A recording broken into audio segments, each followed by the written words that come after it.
اعوذ باللہ من الشیطان الرجیم بسم اللہ الرحمن الرحیم۔ پھر وہی توحید کا مضمون آ رہا ہے، توحید فی العبادت۔ قل افغیر اللہ تأمرونی اعبد ایھا الجاہلون۔ یہ انداز جو ہے قرآن مجید میں کہیں اور نہیں ملے گا۔ اے نبی کہہ دیجئے اے جاہلو، کیا تم مجھے بھی یہ مشورہ دے رہے ہو کہ میں اللہ کے سوا کسی اور کی بندگی کروں؟ وہ دباؤ جو تھا، مشرکین کا دباؤ تھا محمد رسول اللہ پر صلی اللہ علیہ وسلم، کچھ تو کمپرومائز کیجئے، کچھ تو لے دے کے معاملہ کیجئے، کوئی ایک آدھ معبود ہمارا بھی مانے، باقی آپ کو ہم مان لیں گے، اب آپ کو بادشاہ بھی مان لیں گے، باقی جو آپ کہیں گے ہم کریں گے، لیکن یہ کہ کچھ تو آخر ہمارے ساتھ بھی کچھ تو گیو اینڈ ٹیک ہونا چاہیے۔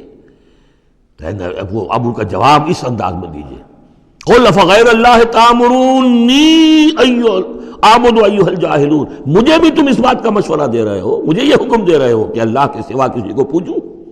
وَلَقَدْ أُوحِيَ إِلَيْكَ، اور اے نبی آپ کی طرف تو وحی کی جا چکی ہے، وَإِلَى الَّذِينَ مِن قَبْلِكَ، اور آپ سے پہلے جو رسول تھے ان کو بھی یہ وحی کر دی گئی تھی۔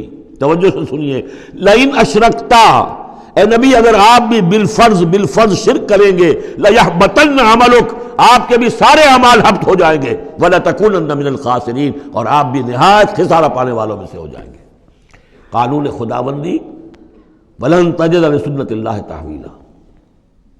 اصل میں یہ سختی ساری حضور کی طرف نہیں ہے، یہ مشرکین سے، خطاب ان سے نہیں، بظاہر حضور سے ہے، لیکن بتایا جا رہا ہے کہ یہ معاملہ ایسا نہیں ہے، یہ تو ایسا قانون ہے ہمارا جو کسی کے لیے بھی نہیں بدلے گا، جو بھی شرک کرے گا اس کے ساتھ ہمارا کوئی معاملہ نہیں، کسے باشد۔ وَلَقَدْ أُوحِيَ إِلَيْكَ وَإِلَى الَّذِينَ مِن قَبْلِكَ لَئِنْ أَشْرَكْتَ لَيَحْبَطَنَّ عَمَلُكَ وَلَتَكُونَنَّ مِنَ الْخَاسِرِينَ بَلِ اللَّهَ فَاعْبُدْ، نہیں صرف اللہ ہی کی آپ بندگی کیجئے، وَكُن مِنَ الشَّاكِرِينَ، اور بن جائیے اس کے شکر گزار بندوں میں سے۔ وَمَا قَدَرُ اللَّهَ حَقَّ قَدْرِهِ، اور انہوں نے اللہ کی قدر نہ کی جیسے کہ اس کی قدر کا حق تھا، اس کی قدرت کا اندازہ نہ کر پائے، اس کی قوت کا، قدرت کا کیسے کر سکتے؟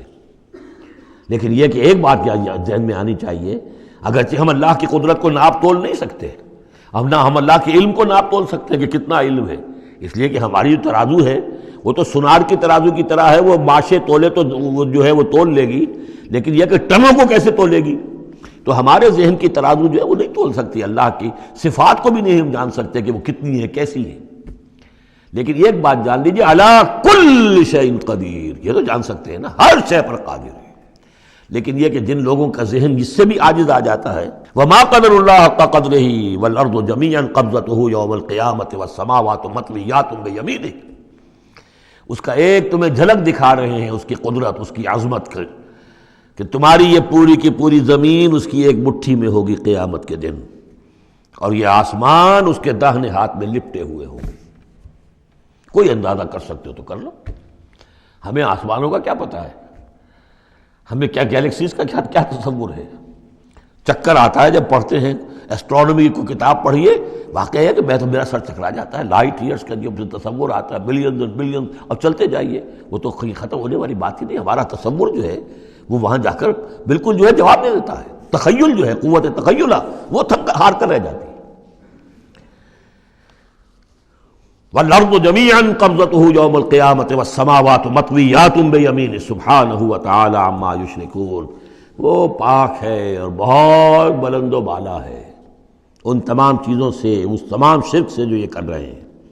وَنُفِخَ فِي الصُّورِ، اور سور میں پھونکا جائے گا، فَصَعِقَ مَن فِي السَّمَاوَاتِ وَمَن فِي الْأَرْضِ، تو بے ہوش ہو جائیں گے جو بھی ہے آسمانوں میں اور جو بھی ہے زمین میں، إِلَّا مَن شَاءَ اللَّهُ، سوائے اس کے جنہیں اللہ چاہے گا۔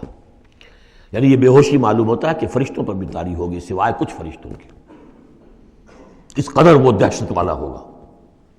تو ایک اصل میں تین ہے یہ نفخے جو ہے، پہلا نفخہ ہے زلزلے والا، وہ ہے نفخہ ساعت کا، اس میں تو ہلچل ہوگی، طوفان ہوگا، سورج اور چاند ٹکرائیں گے اور یہ پہاڑ چلیں گے روئی کے گالوں کی طرح، وہ ہے جو پہلا ہے ساعت۔ پھر اس کے بعد ایک اور ہوگا، اور اس کے بعد سب کے سب ختم ہو گئے، سب پر ایک موت کی نیند طاری ہو جائے گی۔ وَنُفِخَ فِي الصُّورِ فَصَعِقَ مَن فِي السَّمَاوَاتِ وَمَن فِي الْأَرْضِ إِلَّا مَن شَاءَ اللَّهُ ثُمَّ نُفِخَ فِيهِ أُخْرَى، پھر اس میں پھونک ماری جائے گی ایک مرتبہ اور یہ تیسری مرتبہ، یہاں کے حساب سے دوسری مرتبہ، لیکن یہ کہ یہ نفخہ ثالثہ ہے۔ فَإِذَا هُمْ قِيَامٌ يَنظُرُونَ، تو اچانک وہ سب کے سب کھڑے ہوں گے دیکھتے ہوئے۔ یہ نفخہ ہے بعث بعد الموت کا، تیسرا نفخہ، اس لیے قیامت اس کو کہتے ہیں اذا ہم قیام ینظرون، یہ یوم القیامہ ہے۔ پہلے ساعہ ہے، پہلے وہ گھڑی ہے کہ جس سے ایک موت وارد ہوگی، سب پر طاری ہو جائے گی، اور یہ قیامہ ہے جس میں کھڑے ہو جائیں گے۔ ثم نفخ فیہ اخری فاذا ہم قیام ینظرون واشرقت الارض بنور ربہا، اور زمین چمک اٹھے گی اپنے رب کے نور سے۔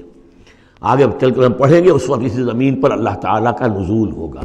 وَجَاءَ رَبُّكَ وَالْمَلَكُ صَفًّا صَفًّا، آسمان غمام کی حیثیت سے پھٹ جائے گا، اور فرشتے جو ہیں قطار در قطار صفے باندھے وہ نیچے اتریں گے۔ وَأَشْرَقَتِ الْأَرْضُ بِنُورِ رَبِّهَا وَوُضِعَ الْكِتَابُ، اور کتاب اور اعمال نامہ لا کر رکھ دیا جائے گا۔ وَجِيءَ بِالنَّبِيِّينَ وَالشُّهَدَاءِ، اور انبیاء اور شہداء کو بھی پیش کر دیا جائے گا۔ صدق اللہ العظیم۔